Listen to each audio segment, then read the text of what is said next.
What's going on, everybody? This is Brian Mazique, aka Unique Mazique, the hardest working man in sports and gaming, and we are talking a lot of stuff today. This is Mazique Speaks, and I got a pretty hefty schedule, a pretty hefty ledger or list of things or items to get to, and I'm going to jump right into it. I appreciate everybody watching from the beginning. Leave a like and don't forget to subscribe. Hopefully you dig what you hear. The first topic of discussion, it's not really a discussion because there's nobody else here. At least I don't think. There shouldn't be nobody else here. All right, so the first thing we're going to get into is college football. Is EA actually bringing back college football? There's some reason to be excited, right? So last week, EA dropped the first information about Madden 20.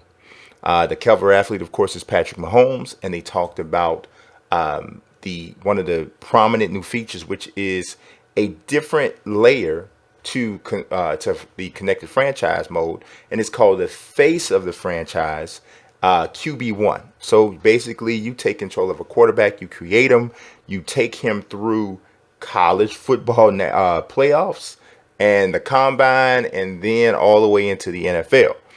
The key part that we're focusing on right now, though, is that you'll get a chance to pick from 10 college football programs for your created quarterback to play as. So, I mean, okay, so that's getting people excited, of course, right? I think it's like Texas, Oregon, and no Big Ten schools, which we'll talk about that in a second. No Alabama either, which is also pretty interesting. Clemson, Florida State. There's 10 total, right? 10 of the biggest programs, but obviously some glaring omissions. This clearly and understandably gets people talking and wondering about whether or not this is going to be like bringing back college football to video games, which is something that we've been wanting. Everybody who loves college football, pretty much college football video games, have been wanting, and we want to see that come back. So it's got a lot of people excited. Conceptually, I think it is the step in the right direction, of course. It's showing that there is a will from the developers, the publishers, the people in charge, that they have a will to bring back a college football experience. There is no question as to whether or not EA believes that having a college football game can be profitable for them, because that's number one. Because obviously, if the publisher doesn't believe that it's profitable, it's not going to happen, right? I think that's the biggest reason why we haven't seen a boxing video game. But that is a topic for another episode of Mazique Speaks. But gaining the individual license is another step. So they went ahead to gain the individual license for 10 collegiate programs. Now, I believe they might have had 4 in Madden 20 and Madden 19 for the long shot series, but that was something altogether different, right? It didn't give you any options and choices, and the branding wasn't as strong as it is in this. Like I said, not all of the schools are involved. There's some big time schools that are not in this. Notre Dame, like I said, none of the Big Ten teams. Alabama's not there. A lot of big UCLA's not there. A lot of big time college football programs are not involved. So, like I said, it's just a step, but it does make you wonder, how much would it cost, right? So you couldn't just go to the NCAA and get the license anymore the way they used to. So I'm immediately wondering, if you have to negotiate with each one of these programs, each one of these universities individually, how much is it going to cost to secure all of the schools in Division I football?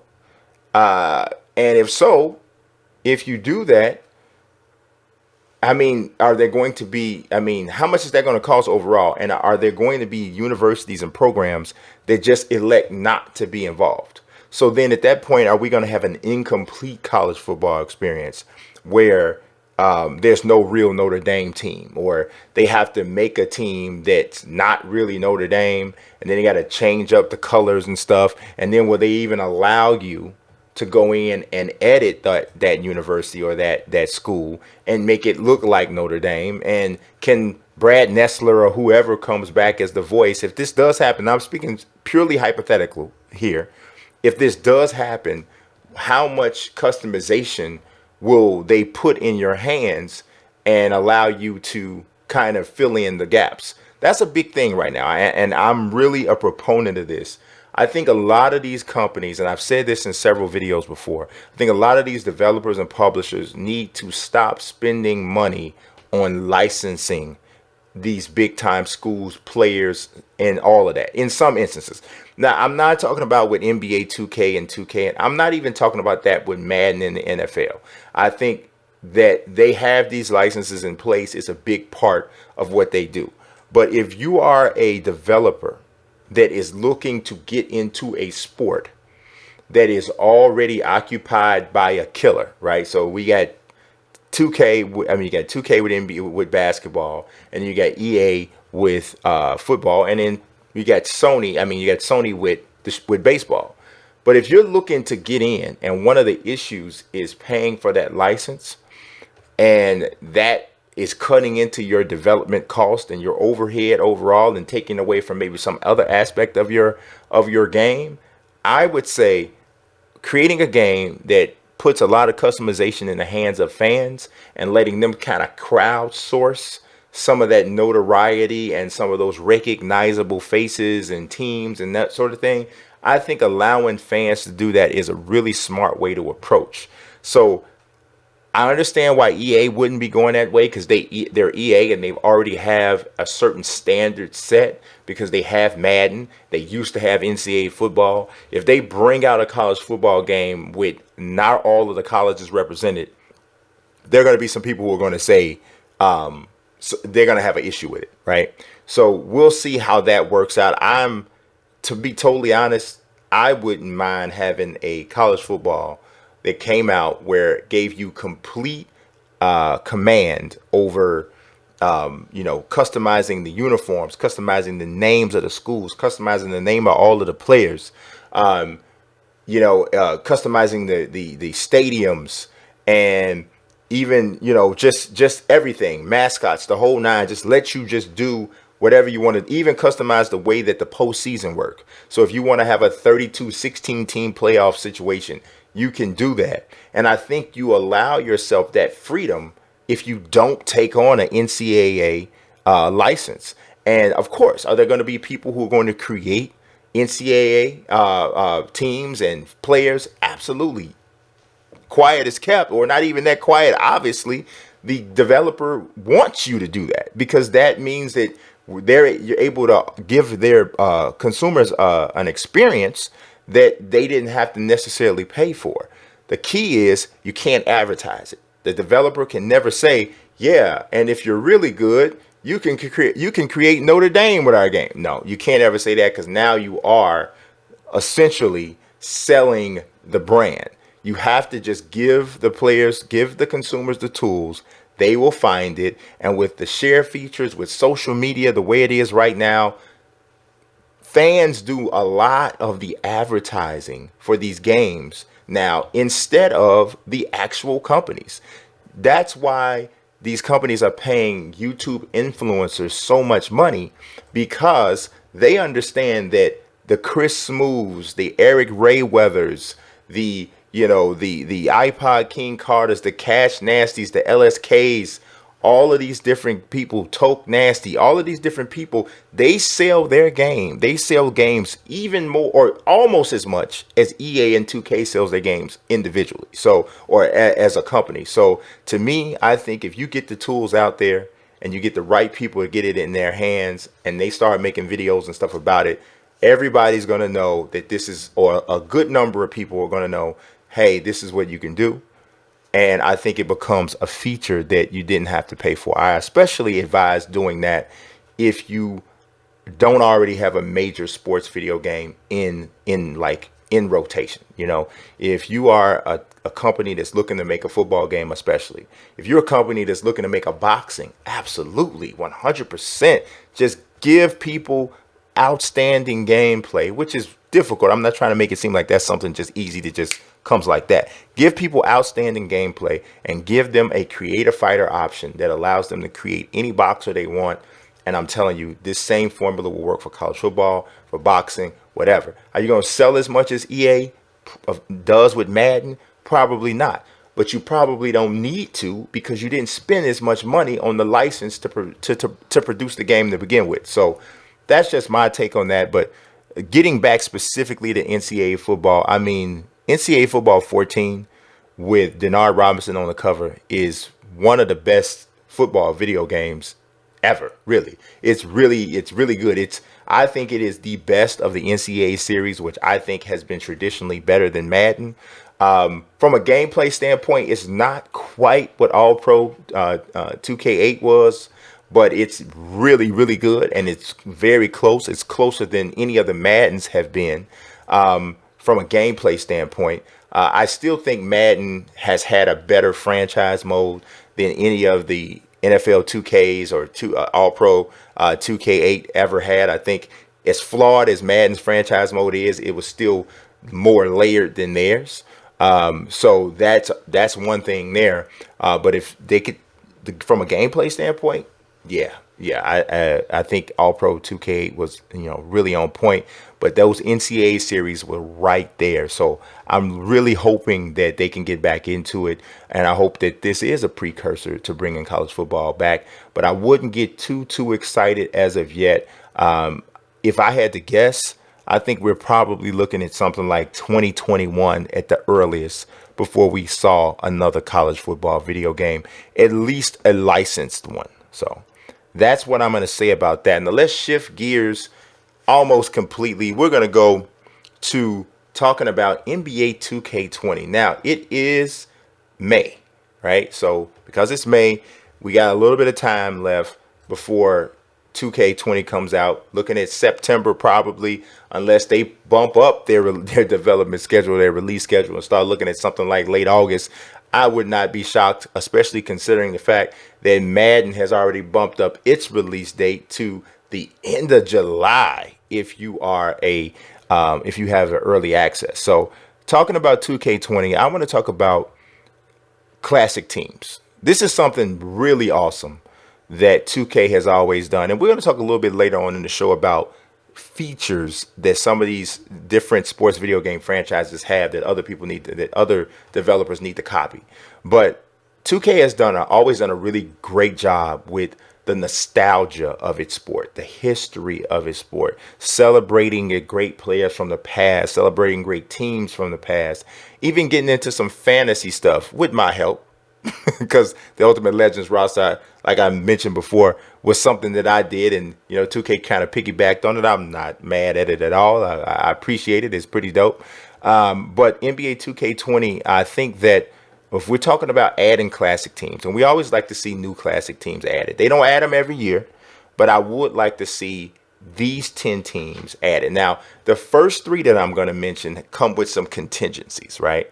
Not all of these teams are going to be able to get in for some obvious reasons, and I'll talk about them. But the first one I'm going to mention is the 92-93 Phoenix Suns. Now, I'm going to tell you clearly, if they still don't have a license to use Charles Barkley, it's pointless. You might as well leave the 92-93 Suns out. But if they can get that, which I think the door is always open, they kind of had a stalemate a little bit. Barkley said when they donate $1 million to the retired player fund, then he'll be in it. I think there's a little bit of a miscommunication there. So I don't know, but I know that the the 2K just paid a massive amount of money to the NBA for the license, the extended license. So I don't know if there's going to be an additional $1 million to go out to the retired players just for Charles Barkley's license, but we'll find out how it works out. But if they can't get Barkley, then it's pointless to have the 92-93 Suns, but I'd like to see him in there. Speaking of a very similar situation, I'd like to see the 94-95 Pacers or the 99-2000 Pacers. But just like Barkley, if you don't have Reggie Miller, it's pointless. I mean, he's the biggest part of both of those teams. And like I said, if he's not on there, it's pointless. But those teams were really good teams. The 94-95 team is Reggie going ham on the Knicks.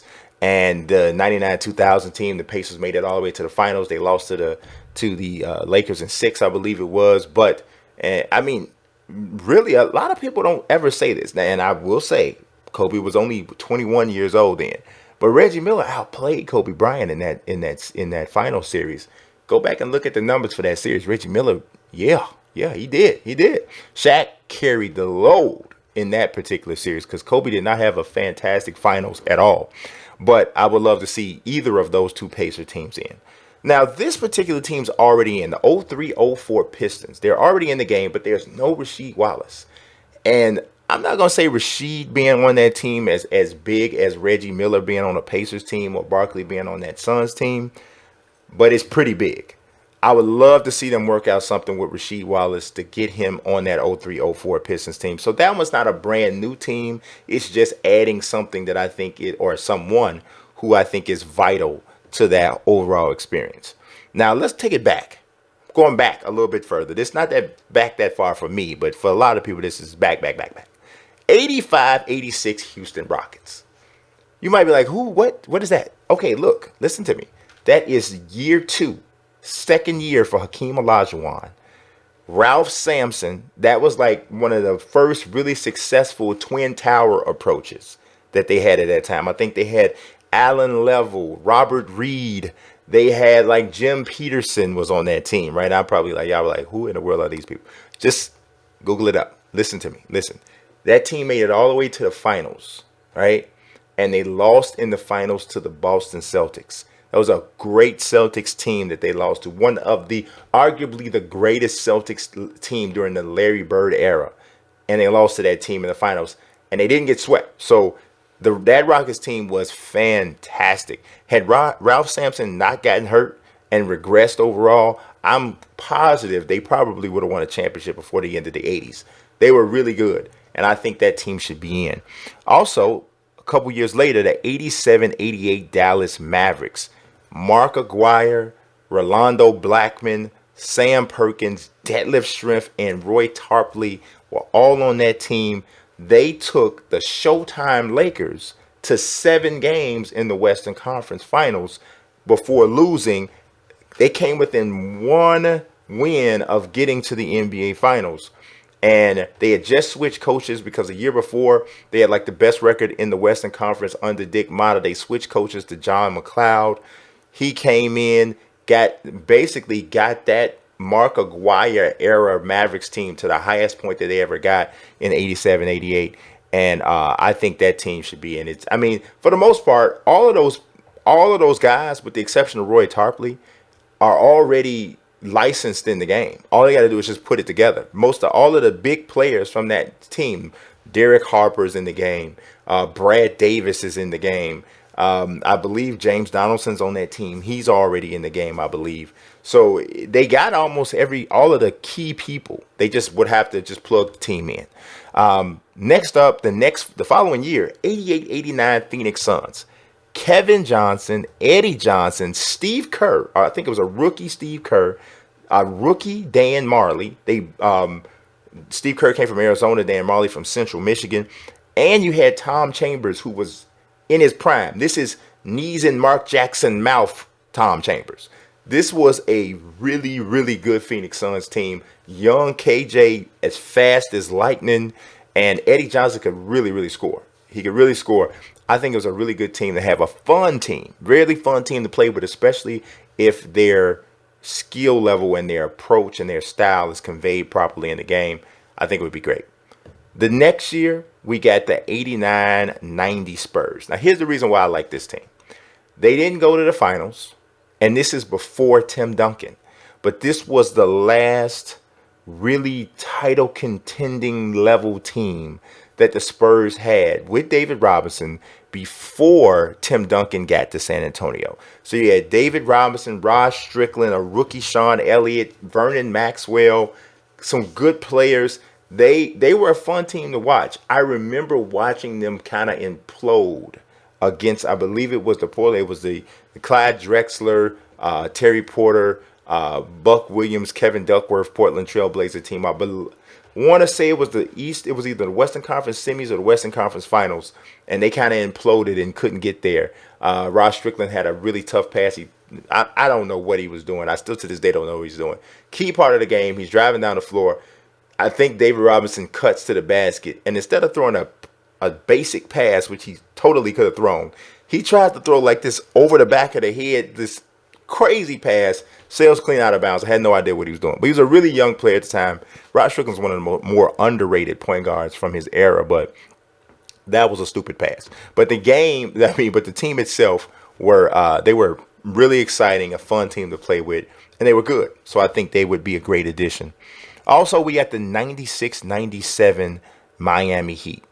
Tim Hardaway, Alonzo Mourning, Jamal Mashburn, a rookie Bruce Bowen. This team won like 60 games, 61 games or something crazy for the 96-97 season. I think they would be a fantastic addition. You do have a Miami Heat team that has Dwayne Wade, Shaq, and I believe Alonzo Mourning, but it doesn't have Tim Hardaway on it. And to me, I think that makes it a little bit different. The Jamal Mashburn and the Bruce Bowen edition also makes it different enough to move it around in there and still make it. Now, these last two are quite honestly, I think, probably the teams that have the best chance to be added, right? The 2000-2001 Milwaukee Bucks. Ray Allen, Vin Baker, Glenn Robinson, I believe Sam Cassell was on that team. They made it all the way to the Eastern Conference Finals that year. A lot of people forget that, not in Milwaukee, I'm sure, but a lot of people forget that Milwaukee made it that far. I think that was the team that lost to the Philadelphia 76ers. I can't remember. I got to remember off the top of my head. I can't remember. Lost to the Philadelphia 76ers as Allen Iverson's squad. They probably shouldn't have lost to them, to be honest. Or was that might have been the following year, 01-02. But I'm trying to remember, who did that 2000-2001 Bucks team lose to? At any rate, that is a really fun team to play with. Young Ray Allen. I hope that they actually, if they do put him in, they put him in with hair, because they got a way of not updating some of the hair when they should. They went to the Eastern Conference Final. Yes, they lost the 7 games to the 76ers in that season. But like Ray Allen, Sam Cassell, rest in peace, was on that team. He was older for sure back then. You had Michael Redd was a rookie. This is a good team. Big Dog, Glenn Robinson, Tim Thomas. Actually, I thought that Vin Baker was on that team, but he wasn't. He'd already been traded. Actually, he had to have already been traded because he got traded, I believe, for Ray Allen. So I think that's how he got there. So it wouldn't have been Vin Baker and Ray Allen, but it was a really good team. Like I said, made it all the way to the Eastern Conference Finals. They had beaten Orlando in 4. Then they beat the Hornets in 7 and lost in 7 to Allen Iverson and the 76ers. So love that team and definitely think they should have been in. The last one on my list for this section is the 01-02 Celtics. The following year also made it to the Eastern Conference Finals. Paul Pierce, young Paul Pierce, Antoine Walker, rookie Joe Johnson. It looked like this team, it looked like that core of Paul Pierce and Antoine Walker were working on something that was going to be special. But this was their peak. They never did anything after that. And from here, Antoine Walker's career started to go like this. Paul Pierce stayed like this. And then right around the time when Ray Allen and Kevin Garnett came, it ticked up and he won his championship and really solidified himself as a Hall of Famer, a future Hall of Famer, despite some of the ridiculous things that he's been saying over the last month. But it was a really good team. Paul Pierce was much more athletic then. Still had that same muscle in between game, but he would dunk on you at that point, at that time in his career. Him and Antoine Walker they were a really exciting duo to watch. And it was so funny because both of them were thicker built guys, and they were an interesting duo. And I never used to like the Celtics at all, right? But when they came along, it kind of made the Celtics kind of cool. And so I remember that team, and I wish that they would be added. There's a couple other ones that you can mention, but that's my 10 that I'd like to see in this year. All right, now let's get deep. It's time to get deep. It's time to get deep. We're not just talking about 2K. I'm not just going to talk about Madden. I'm going to talk about all sports games. Because as someone who writes for Forbes and has been covering sports video games for about 10 years now, both with Bleacher Report and now with Forbes, and then as well on YouTube, I've played every single series, every single sports video game series out there. I've just everyone out there. So what I did was I thought about this for a second. I said, every series, even the ones that are not my favorite, have something that they do, some feature, some relatively unique feature that they have that maybe no other game does at all, no other sports video game does at all, or maybe no other sports video game does quite as well as they do it. So I came up with this list. I said, what is one feature from every sports video game that all the other sports video games should be copying, right? So let's start. I'm not going in any particular order. I kind of got my notes here, but let's start with WWE 2K. Now, some people say it's not a sports game, whatever. I'm going to talk a little bit more about WWE 2K in a second. But for me, this is easy. WWE 2K's creation suite is the best creation suite anywhere. Just anywhere. I mean, I'm telling you, I want to get specific, though, because it does everything well. In terms of face morphing, all of it is just off the chain, right? It's all great, right? But the fact that they allow you to take a photo of a face, and to use that as a way to create a created wrestler, every single sports video game should be copying that, especially 2K, especially NBA 2K. They should be copying it, one, because y'all made by the same squad. I mean, it's not the same exact people, but it's all under the 2K brand. There's no way in the world I think that tech shouldn't be shared in some way, shape, form, or fashion, right? That should be working. Secondly, it should be working because basketball is a helmet off sport, right? The faces, the bodies, the tats, all of that stuff is part of the branding that goes along. It's part of the recognition concept that goes along with the NBA and with basketball. And seeing people look like themselves is super important in a basketball video game. And if you need to obtain that by getting a photo, that's the right thing to do. My man, the infamous New York, I've been talking about this for a long time, and how NBA 2K needs this, and pretty much every other sports video game needs this. But my man, the infamous New York, put together a few images, and he tweeted it out a couple weeks or so ago. And so you can see a little bit of that. It really only makes sense that it functions this way. So I think that that's the single feature from WWE 2K that could be used by all sports video games, but especially NBA 2K. So let's talk about NBA 2K. What is their theme that everybody needs to copy? That's easy for me too as well. MyLeague. MyLeague is the best franchise mode on the planet, and second place really is not even close. They do everything right with MyLeague, except for if you're talking about MyLeague Online, there's a lot of stuff that was wrong with that. But conceptually and structurally, they do everything right. The franchise relocation and rebranding, I give up. It's awesome. Hands in the air, wave them like you just don't care. It's dead. It's, if you have a franchise mode in a sports video game and you're not patterning it, but after MyLeague, you're doing something wrong.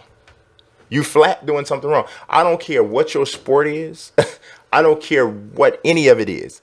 The ultimate sandbox experience that they create with MyLeague is what every sports video game developer and publisher should be aiming for if you're making a franchise mode. Now, if you're not making a franchise mode, don't even worry about it. Don't even look at it, because you don't get it. But if you're doing a franchise mode and you're not using MyLeague as your foundation, to saying we at least got to be that, then you're not reaching for the sky. You're not reaching for the top of the totem pole. And so I easily think that MyLeague is the one feature that everybody should be copying from NBA 2K. Now let's talk about NBA Live. Now I know y'all think I hate that game. I know you think I hate that game. I don't hate NBA Live. I just know that it's not quite as good as 2K. That's just all. I don't hate it. You know, in as my man Common would say, if I don't like it, I don't like it. It don't mean that I'm hating. That's just it. It's not about hating. It's just about giving an opinion. I don't think it's as good as 2K. That's just all. It's just not anything. But that doesn't mean that they don't do anything right. I'm kind of torn. There's two things, right? The one thing that I really like about the live is the live strikes. I think those live strikes, that constant content drop, I think that is a really smart and very engaging type of a feature to have in your game. Like, who can't use that? What sports video game can't use that concept of live strikes and adding something new, adding in celebrities and all of this different stuff throughout the season, throughout the year? Who? I don't care if you're NBA 2K, if you're Madden, if you're WWE 2K, if you're MLB The Show. MLB The Show kind of does it, but they only really do it with players and like equipment and stuff. They don't do it with everything. I don't care if you're FIFA, whatever. That feature of the live strikes, that concept is a really good one, and I think it's something that should be emulated. The other thing also has almost like that. I think that Live's shoe game is pretty doggone sweet. I mean, I think it's good. So I couldn't pick one or the other. So I'm gonna go with Live Strikes and their shoe game. From the accuracy of the shoe to just the way that the shoe looks on the player's foot, I think they do that as well, if not better, than just about everybody. I have some obvious issues with animations with the game. Not all through the game, just in certain parts that you can't escape, unfortunately. But that shoe game and the live strikes, those are the I couldn't pick one, but those are the features I think that other people should emulate. And I do think they're transferable throughout different sports video games. You know what? I just remembered NBA Live. But NBA Live, you know what? I got a new NBA Live. I got a new one for NBA Live. We got to reel it back in. I got a new one for NBA Live. My favorite thing about NBA Live is their halftime show. Nobody else has a halftime show anywhere close to NBA Live. So I had to get that in. Let's talk about MLB The Show. I love the game. If you've been watching my channel, you see I've been playing it. Like, it's getting tired of seeing me coming. I'm playing it so much, right?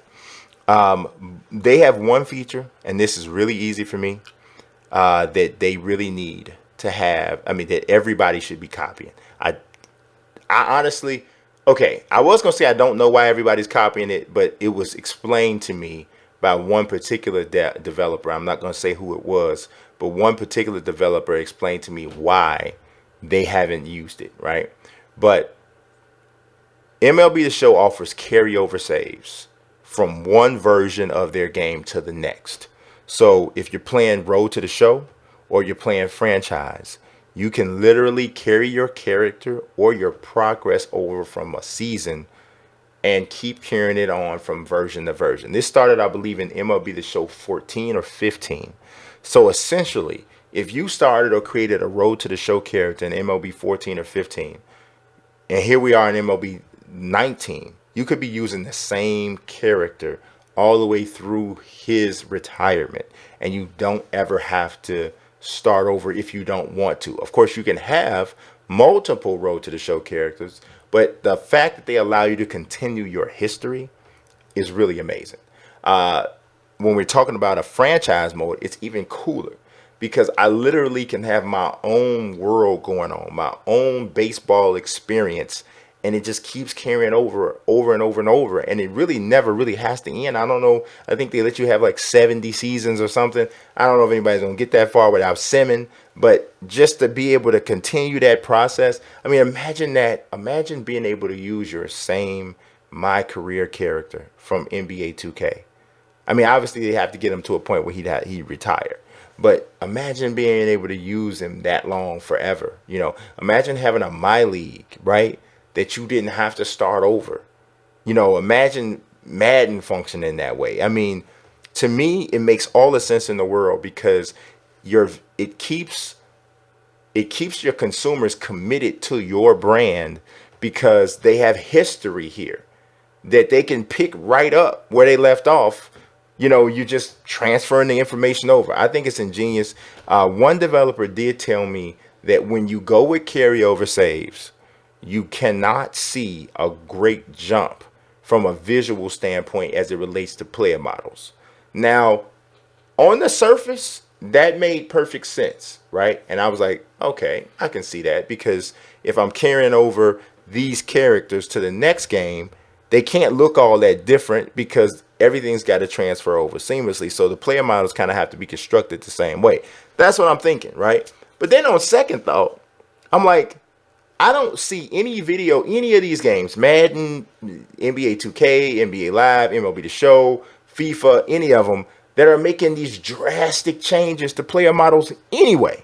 So if you ask me, which one would I rather have, this incremental increase in fidelity for these for the player models as they are, or the ability to carry over saves, I'm taking carryover saves every time. So I still maintain that's the one feature from MLB The Show I'd like to have. Now let's go a little bit outside the box. I might lose y'all right here. Out of the park baseball. Now, if you're like, what is that? And you're already trying to Google it to see what it is. Out of the park baseball is a baseball text sim. Basically, it's a text sim simulation. You can see the action take place on the field, but you don't actually control the batter, hitter, the swing, timing, all of that. It's more like, it's like playing, if you've ever played 2K in super sim mode, where you can call plays or whatever you want to do and handle substitutions, but the game is simulated based off of statistics and that sort of thing. That's the whole game, right? And for some people, that's just not enough. They need to have the controller in their hands. They need to be using swing timing, whatever. But what Out of the Park does is it offers the most comprehensive stat simulation experience that you will find in any sport anywhere. But that's not the feature that I love the most. The feature that I love the most about Out of the Park baseball is their seemingly bottomless pit of historic rosters. I'm telling you, every human being that has ever played professional baseball is included in this game, from the beginning of baseball, professional baseball or Major League Baseball, all the way up to yesterday. It's all there. And the reason why they're able to have such a huge collection of players and that sort of thing is they don't have to get their faces or their likenesses, physical licenses.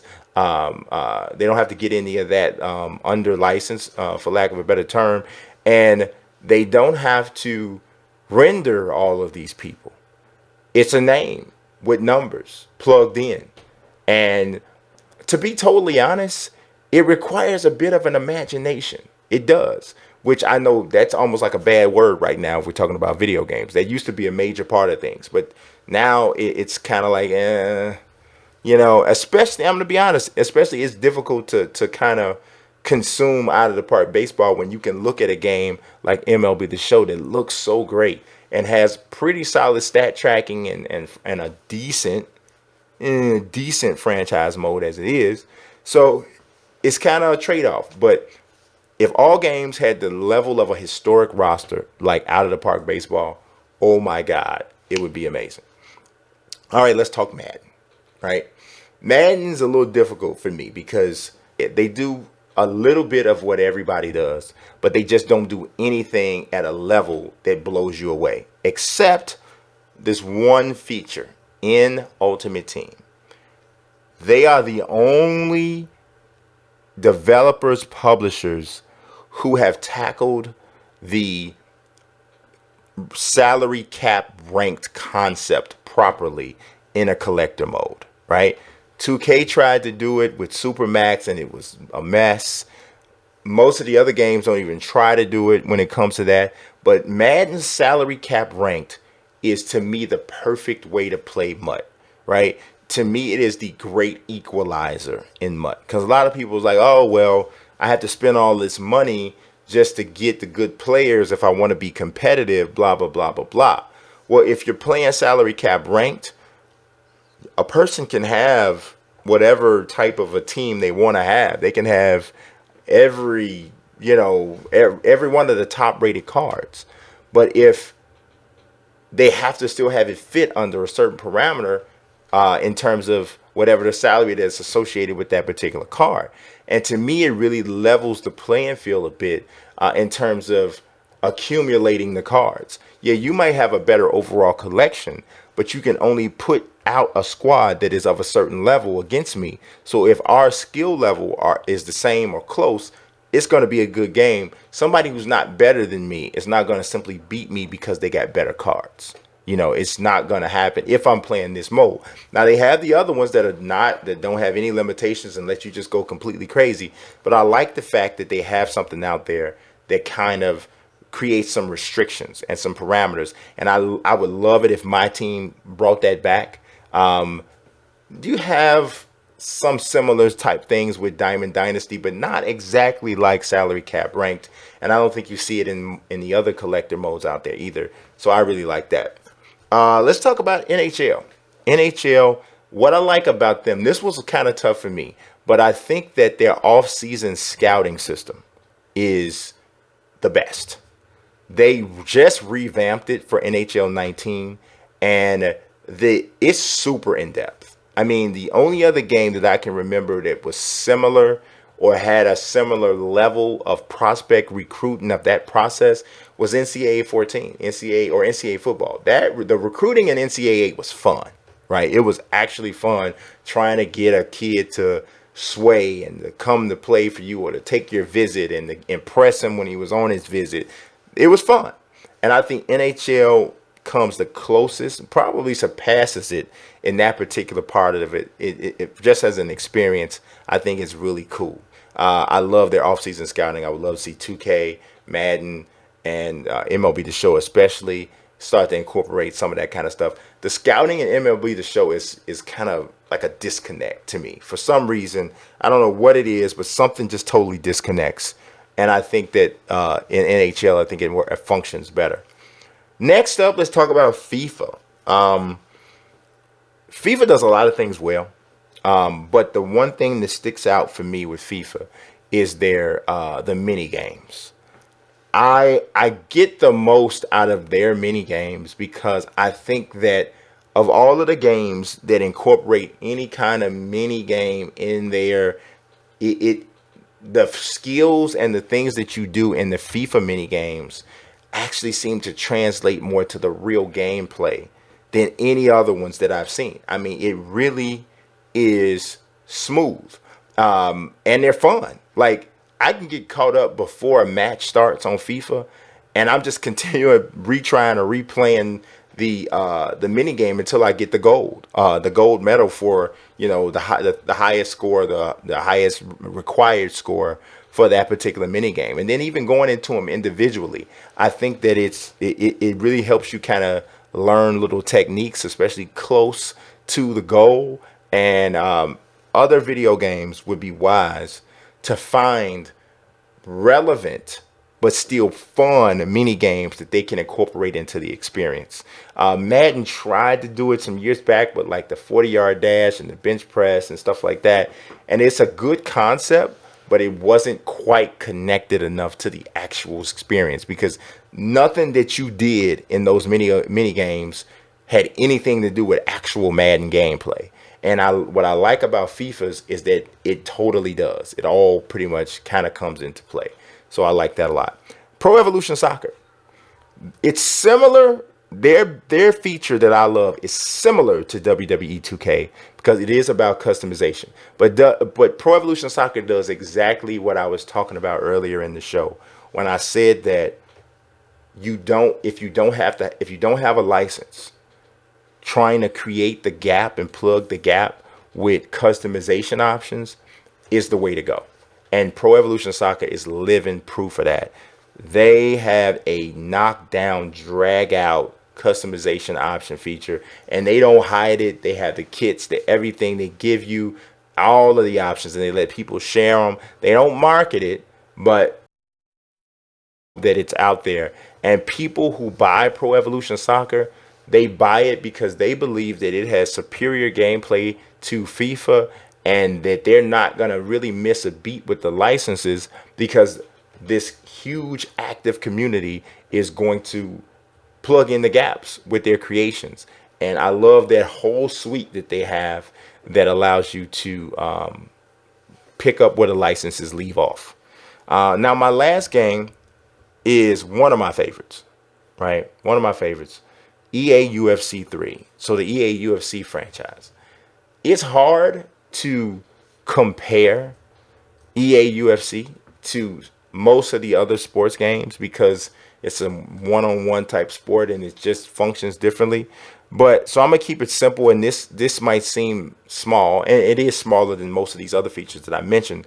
But don't take that to mean that it's not a special game, because from a pure fun standpoint, I don't know that I had more fun last year playing any sports video game than I had playing EA UFC 3. But all of that said, they allow you to put tattoos on creative fighters. I mean, that's a big deal. I mean, yes, you can do that in WWE 2K. You can. It doesn't look exactly how it looks for UFC, though. I mean, it looks good. It looks good, but it doesn't quite look the same. Maybe because the player models overall are better in EA UFC 3. But I dig it. I dig the fact that you can do that. I dig how they look. I dig the the ability to stretch them and make them like full body stuff. You can do that in WWE 2K as well. But it just, for some reason, doesn't have the same impact. So that is the thing that I love most, and I think should be emulated with EA UFC 3. So that was a long segment. I had a lot of information to drop there, but we're going to move on to the next part of this. And this one is going to probably be a bit of a debate, honestly. It really is. All right, let's talk about that next subject. Like I said, this one here is kind of different. People are going to have different takes on this. But I think that sports video games at this point should go to an every other year release. Now, I've mentioned this on At Me Bro. If you have not ever watched At Me Bro, make sure you check it out. Myself and co-host Nelson Blake II talk about sports video games, and regular video games, or non-sports video games, I should say. And this is something that I feel pretty, pretty secure and solid in, right? For years, most games have been Madden 19, Madden 20, Madden 21, NBA 2K17, 2K18, so on and so forth. Well, I'm of the opinion that we should now have it where the major release comes out every other year. I'd also love to see all games, I shouldn't say all games, but going mostly digital, to me, makes a lot of sense, but doesn't even have to necessarily do that. If people want to still go into the store and buy a new game every other year, they can. But here's the reason why I think that every other year works on a release schedule as opposed to the current structure with every year. Now, mind you, EA has already talked about that they may be moving to a place like that. They didn't give a date. They just kind of threw it out as a concept. But I think that they're thinking about it, and there's probably other developers that are thinking about it as well. But I think that we get a bigger leap between releases if you go every other year. Because if you think about it right now, I know a number of developers for pretty much every sports video game. I know somebody who is on the development team for every single one, right? When a sports video game comes out every year, some people think, well, oh, you have a whole year to make another game. That is absolutely not the case. The development cycles at this point are now between 8, 9 months. 9 months is probably stretching it, right? If you think about this team and what they're asked to do, they have to create it. They have to create the game, bringing it over from the last year's version. And then after the game is released, it's not like everybody just goes on vacation and runs out the door and nobody ever does anything until they come back to work on the next game. No, there's DLC, there's the patches, there's the updates, there's all that. It goes a certain amount of time before they even get to address or think about the next version. So for me, if you extended that 8 to 9 month development cycle and extended it out to maybe 16 months, to me, at that point, that's when you're going to really get a chance to see bigger leaps from one version to the next with games not having maybe as nearly as many bugs because there's more testing time that you can do for everything that you add to the game. And I just really think that the games overall would be better if we did it that way. Now, that's not the only thing. I also think that it gives gamers something to look forward to even more. Like, we already look forward to the new version of every game every year. We're already there. But imagine what kind of an event it would be if Madden came out in August or July of 2019 and the next one wasn't coming out till July, August of 2021. The next full one, right? So, because I got some other stuff to add, some other layers here. So don't start commenting yet. Hear me out first. I think there's something to be said for the building up of the hype, right? And getting to that ultimate payoff, right? Just think about like the nuggets that can be dropped throughout a 16-month time period about this feature's coming, and how they can develop it, the betas and the different things like that can be put out for people to experience. I think the game, just like I said, game will be better. Now, during this process, I feel like there should be free updates and new content, right? So if I'm still playing Madden 19 and we're not going to get another one to Madden 21, I think that the full roster updates, obviously that's free anyway, but I feel like when it turns over to the next season, so like say for instance a new Madden wasn't coming out at the end of July, August, and we weren't going to get one again until next year. Well, the big deal would be about whatever updates were made, whatever patches were being made during the process. And then the big deal is about the new roster that's coming. Because now we got all of the free agent moves are going to be being made. The draft, the players that are be drafted are going to be made. So these we're talking about the biggest roster update of the year is the off-season roster update. Think about that. That would, I mean, do you know how much people would be, like, people would be so eager for the roster update that literally EA, NBA 2K, whoever, they could literally sell advertising within the update some sort of way just because of the amount of people who would be updating their roster for the latest offseason roster. I mean, there is so much that could be done with that. And I think that if you include that in it, even though a brand new game isn't coming out, I still think you have something that feels so new. Because if you think about it for a second. When you go play the next version of Madden, yes, you're looking for the new features. Or you go play the next version of 2K, yes, you're looking for the new features. But a lot of that anticipation is you're looking for how the rookies are going to look and play in the new game, how the biggest free agent is going to look and play in there with their new team. That's a big part of it. And if they're giving you that, as well as updates and things of that nature, all kinds of patches and things that can take place, I still feel fulfilled every year with something new. But then I know that every other year we're getting the big bam, the big update, right? So I am not opposed. As a matter of fact, I'm in favor of sports video games being available via an annual subscription service, right? So the whole joint's digital. The whole access to the online component of the game is based off of paying a annual or monthly service fee. Obviously, if you pay a monthly service fee, you're going to pay more. And here's what I think I would be down to do with this. If you said, all right, you can get the base game for $59.99, that's just it. It's whatever, right? And you just get the base game, you get the offline component, you know, but you can't play the online modes or necessarily for $59.99 or whatever. Maybe you reduce the price or something to that effect. But this gives you access to the game forever. If they were to say $99.99 is the premium edition, you pay that every year. A new game comes out. You pay it once a year, $99.99 once a year for the game. Every other year, you're going to get a major update, and it doesn't change. You don't have to pay more. It's just the $99.99 a year. And what that gives you, and I shouldn't say you can't play online. You can play online like Play Now online, but you can't play stuff like MUT or My Team and that sort of thing. But you can play regular Play Now online, and then the exhibitions, and then you can play all of the offline modes, right?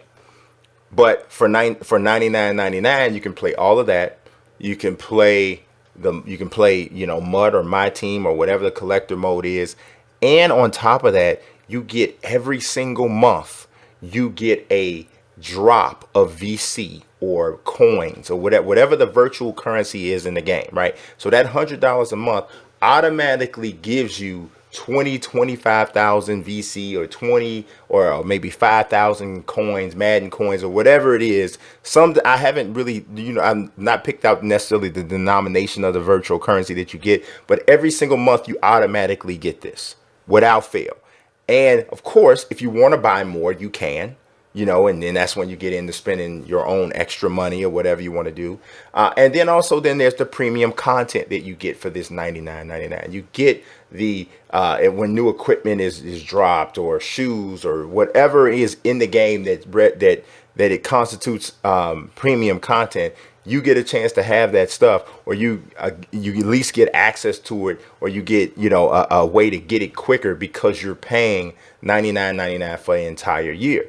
If you think about it, if EA could commit more people to $99.99 a year, or 2K could commit more people to $99.99 a year, it doesn't mean people are not going to buy VC, because that 20,000 VC or 20 or 5,000 coins that people get, they're not going to be satisfied with that. They're going to buy more. They're going to spend more. So, but EA and 2K are already locking in the $100 for a year from such a high percentage of the people who buy their game, and they still able to capitalize on microtransactions. But I don't think people are as hesitant to spend money in microtransactions if that's what they do anyway, because they're already getting something.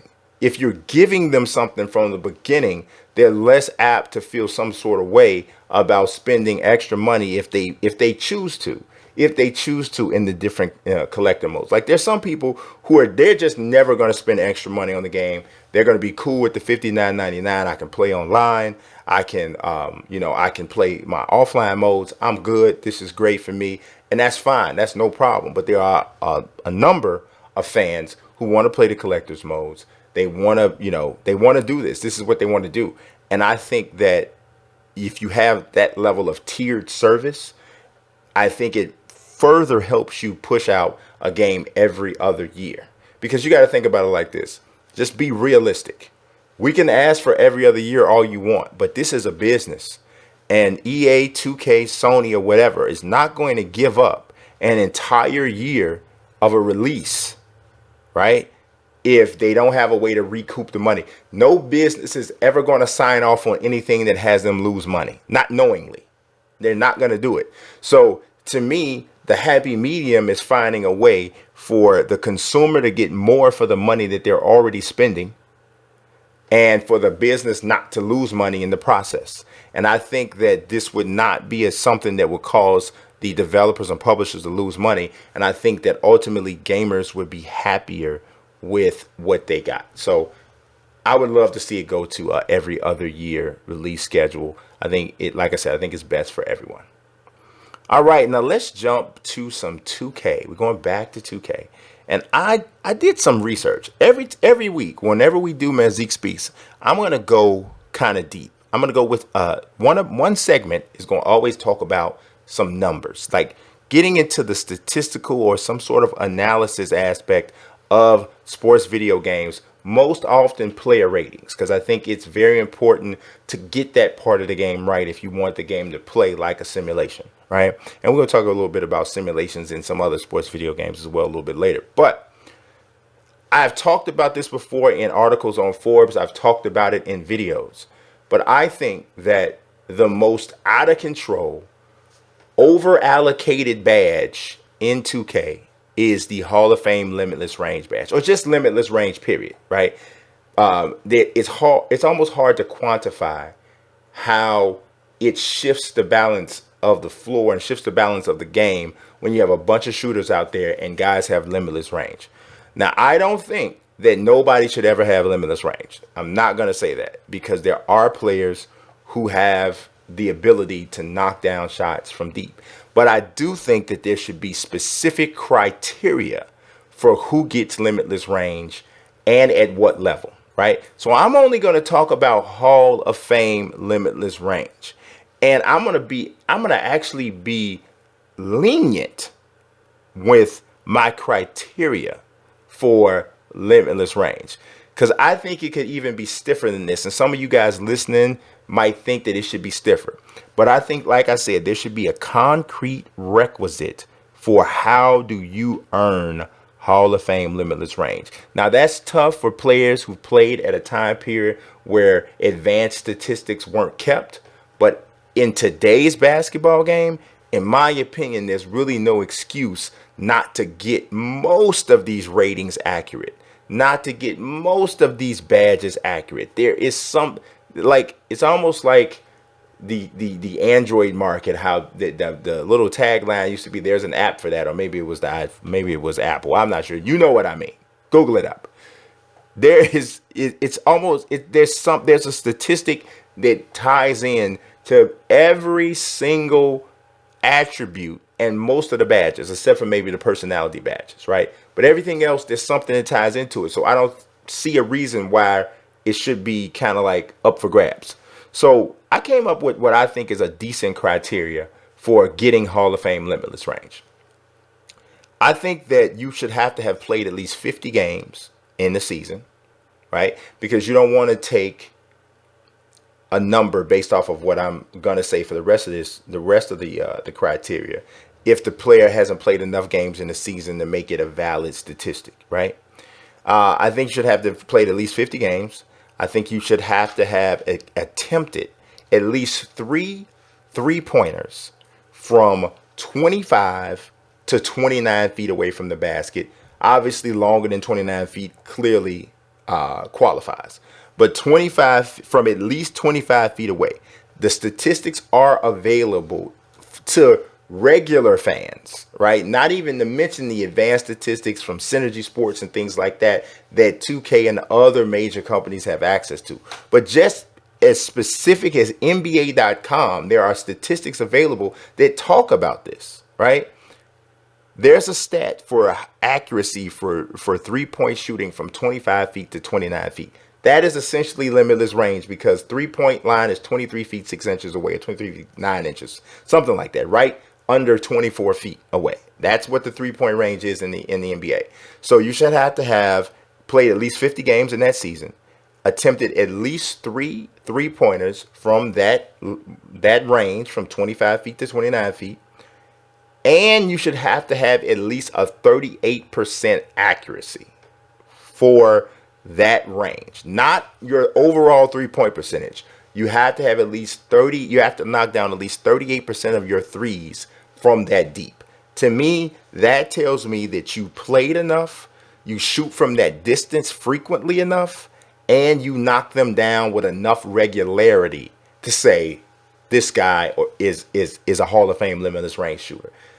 If you're under that, and say, for instance, to me, in order to get the badge, period, on any level, whether we're talking about gold, silver, bronze, Hall of Fame, to me, you should have to have at least shot at least 3 attempts from that range per game. Per game, that's your average, right? Not at one point you shot 3. I'm talking about across the entire regular season. You need to average at least 3 attempts from that range. If you don't average at least 3 attempts from that range, to me, it's an incomplete. Not everybody, right? But maybe you're 36 to 37%, 36 to 37.9%. Okay, if that's what you knock down, then maybe you're a gold limitless range. All right, well then maybe you're 34 to 35.9%. All right, decent percentage from that deep. Silver. Okay, and then maybe you are 32 to 33.9% from limitless range. Still okay. You shoot enough of them. There's a bronze. If you are under 32% from 25 feet and out, you're dealing purely on your 3-point rating. And as you step into 25 feet away, now it's dropping some because you're shooting from a super large way away from the basket. The distance has now affected your shooting percentage. So you're dealing with your regular 3-point percentage accuracy. This tells me where you're shooting, where you should have to hit on the meter, and you're far away, so you're getting a penalty on that. To me, that's the way you should do the Hall of Fame Limitless Range badges. So, or the Limitless Range badges, period. Now, I did some research and I looked at the players who would qualify for a Hall of Fame Limitless Range with that criteria. Now, I know you guys are watching the video, but I really wish I could have asked you how many players you thought would qualify under that criteria. Well, I did the research and I only took the regular season. Okay, so I didn't take postseason. But according to my research, there are 19 players in the NBA this year who would have played at least 50 games, attempted at least 3 threes from 25 feet and out, and had a 38% accuracy or higher for the season. And I'm going to name them for you. At like number 19, I suppose, or tied for 19 or last, I should say, Karl Anthony Towns, 38.1%, 3.2 attempts. That's pretty amazing considering he's a 7-footer. He's a center power forward. It's pretty amazing. His former teammate, Zach LaVine, same percentage, 38.1%, 3.7 attempts. So almost 4 from that deep a game, 38.1%. He's shooting it well. Patty Mills, 38.3% on only 3 attempts. One of the lower. He just made it under the bar for a number of attempts per game, but he shoots it from deep regularly, right? Kevin Huerter from the Atlanta Hawks, 38.5% for 3.2 attempts. He also was kind of just making it under there, but it's enough. Klay Thompson shoots from deep a lot, 5 attempts a game from more than 25 feet out, 38.5%, same as Kevin Huerter. Just a little bit above him, J.J. Redick, veteran shooter for the Philadelphia 76ers, 38.6% on 5.8 attempts. Isn't it something how we're going up in attempts per game, but we're also still going up in regards to accuracy? Some of these guys can flat shoot it. Going down a little bit here, Marco Bellinelli, but 38.7% on 3.2 attempts from 25 feet or deep. Now, this one might be a little bit of a surprise to some people because you might think of him more of a dunker than as a shooter, even though he's been a good shooter for a long time. Terrence Ross, 38.7% from more than 25 feet out on 5.2 attempts. That's the second most attempts from that deep for anybody that list. The only person so far that I've mentioned with more attempts per game, and there are some people coming with more, but the only person that I've mentioned thus far with more attempts from that range is J.J. Redick. Terrence Ross is an underrated player. He really is, especially on the offensive end. Next, I got Chris Middleton, 38.9% on 4.9 attempts. Knockdown shooter, just a really good scorer. Really good scorer. Next, we got Kevin Durant, 38.9% on 3.8 attempts. You got to think that if he didn't play with Klay Thompson and Stephen Curry, that he might have even more than 3.8 attempts. And he's such a good shooter, I don't think that the percentage would be much less if he didn't. Now, just think about this for a second. Think about what I've already named, right? Because I'm about halfway through this list. I've named 2 players from the Golden State Warriors who are among the deadliest three-point shooters from beyond 25 feet. That's pretty amazing, right? And you already know the other guy's coming. So next up, we got Marcus Morris, 39.8% from 25 feet and out, 3.4 attempts. That's really good for a big man, especially. Kyrie Irving, the dude is a phenomenal scorer. He's a phenomenal offensive player.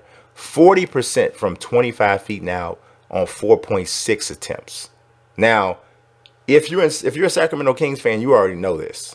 But Buddy Hield got a cannon, Joe. I'm telling you, 41.5% on 4.4 attempts a game. He was one of the best long-distance shooters in the NBA all season long. Very consistent the entire season. Well, most of the season. Just shot the ball well. Landry Shamet, 41.5% on 3.4 attempts. Talk about a rookie that had a really good year that a lot of people didn't necessarily talk about. Landry Shamet shot it. I mean, he shot the ball well. I mean, I think that, like, when the trade was made that sent that sent Tobias Harris to the Clippers, I think we all talked about, Tobias Harris going to the Clippers and how that seemed like, oh, well, I mean, going to the 76ers, how that seemed like such a big deal. Landry Shamet, but we didn't talk about the impact Landry Shamet had. He came to the Clippers and started started every game for the Clippers from the moment he got there, and his three-point percentage actually got better. He shot 6 threes a game, and I'm not talking about limitless range threes, but 6 threes a game. He knocked down 45% of his threes after he got dealt. I mean, an average 11 points a game, and this is as a rookie, a 21-year-old rookie. So I don't know if that kid gets the credit he deserves. He's a player. Next, I got Davis Bertans, 42% on 3.4 attempts. It's pretty. That's another good shooter. It's a bigger guy. Next, Steph Curry, the most attempts of anybody on this list, and he shot 42 point. Through the regular season, 42.2% from field, from limitless range, with 8 attempts from that deep per game, 8 from 25 feet, and you knocking down 42% of them. I say it, and I've said it before, and I'm saying it again. He is the greatest shooter that ever lived. It's just and honestly, I don't even think second place is that close. He is the greatest shooter that ever lived. 42% on 8 attempts per game from 25 feet out or deeper. Like, he's from another planet. He is. Next is Bryn Forbes. Bryn Forbes from the Spurs, 42.7% from 3.5 attempts. That's real deal. That's real deal. And at 3.5 attempts is enough to know that this dude can really fire it.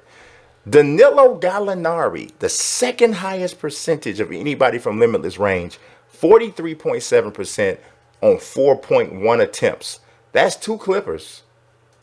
It's something how a lot of these guys come from the same team. It really is. So you're seeing that the green light is there pulling up, and these are coaches that are understanding that the percentages for certain shooters is not dropping that much from certain ranges. For some people, it drops significantly. Others, it doesn't.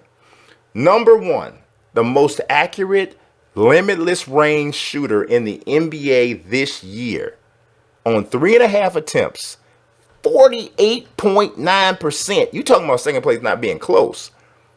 In this particular category, Joe Harris was far and away the best long distance shooter in the NBA this season. 3.5 attempts, 48.9%. Dude got a rocket. He's got a rocket, and he should have Hall of Fame limitless range. That's the way you should. I mean, to me, I don't think it's really even arguable. That's the way it should be. That's the way it should be calculated. That's the way the badge should be given out. I don't even know if Joe Harris has Hall of Fame limitless range. I have to check, but I know he should. I know he should, after putting together an entire season where you knocked down 49% of your threes from 25 feet out or deeper, and you took 3.5 of them a game. I think that's limitless. I think that's limitless range. I don't know about you. All right, so last segment of the day, we're going to talk about WWE 2K. And if you listen to everything I've been saying in this episode, then you know that I'm a sim guy, right? I'm a stat guy. But I strongly believe that 2K should stop trying to make WWE 2K realistic. Now, I know you might be like, what's that little meme of that girl that's like, when I said that? You might, but just think about what I'm saying. Sometimes, in sports games and other kind of games, realism or the attempt to capture realism sacrifices fun. You never want to do that. In a video game, you never want to sacrifice fun. You'd rather have a game that was absolutely unrealistic but fun as I don't know what, than have something that was super realistic and just not that fun to play. I think that's pretty, I don't know. I think that's a pretty safe statement. Now, usually sports games are better when they're realistic. That usually is the case. But that's how wrestling is different. And I know, like I said earlier, lots why, you know, you might say wrestling's not a sport. I get it. I totally understand that. I don't think it's a sport either. I think it's an athletic activity. I don't think it's a sport because to me, to be a sport, the outcome can't be predetermined. The outcome can't be scripted. So because that's the case, then obviously I wouldn't say that it's a sport. But from a video game standpoint, it's the same way because the outcome is not scripted when you're playing a video game. Nobody knows who's going to win. Nobody has determined it. So you still play it like a combat sports game. So it still is, it's no different in that situation than EA UFC. But it is still different because it is still a simulation of professional wrestling where preposterous concepts are acceptable. And you have to embrace that. That's how you make the game more fun. That is the great thing about wrestling. It does not have to be realistic. You have the freedom to go a little crazy, right? You got the freedom to go a little crazy. One of the most fun WWE games that I've played in a long time, or that I played in a long time, is WWE All-Stars. I'm talking about big, swole up characters, just caricatures of these different WWE superstars. But from a gameplay standpoint, it was fun. It was really, really fun.